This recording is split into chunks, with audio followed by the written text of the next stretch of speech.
Adab sir, I am Raton Chandra. My bearing ID is 1818027, member of presentation group 4. I would like to thank our honorable coach teacher Mr. Taha Hussain sir. Thank you for giving me a opportunity to talk about the political dimension of globalization. Now I will present chapter 4 of the book Globalization, a very short introduction on the political dimension of globalization. The book has been written by Manfred B. Stresser. Firstly, political globalization refers to the intensification and expansion of political interrelation across the globe. These processes raises an important set of political issues pertaining to the principle of state sovereignty, the growing impact of intergovernmental organization, and the future prospects for regional and global governance. For the last few centuries, humans have organized their political difference along territorial lines that generate a sense of belonging to a particular nation state. Emphasizing these tendencies, commentators belonging to the camp of hyper globalizer have suggested that the period since the late 1960s has been marked by a radical deterritorialization of politics, rules, and governance. Secondly, the modern nation state system.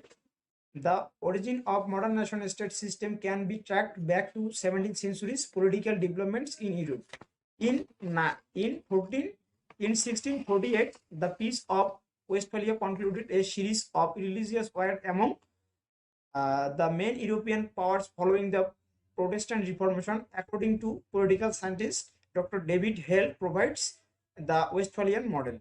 The nation state, the modern of nation state system found its major expression at the end of World War I in US President Woodrow Wilson's famous 14 points based on the principle of national self-determination. His idea of giving international corporation and institutional expression was eventually realized with the founding of United Nations in 1945.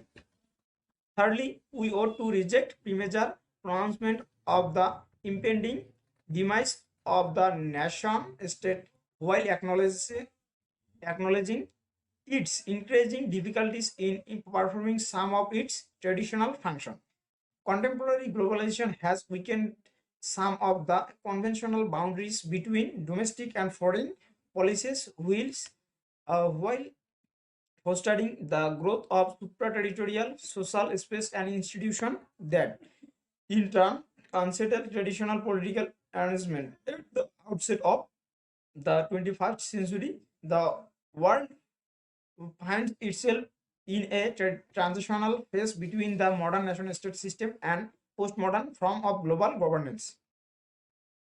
Fourthly, political globalization and global governance. Political globalization is most visible in the rises of supraterritorial institutions and associations held together by common norms and interests.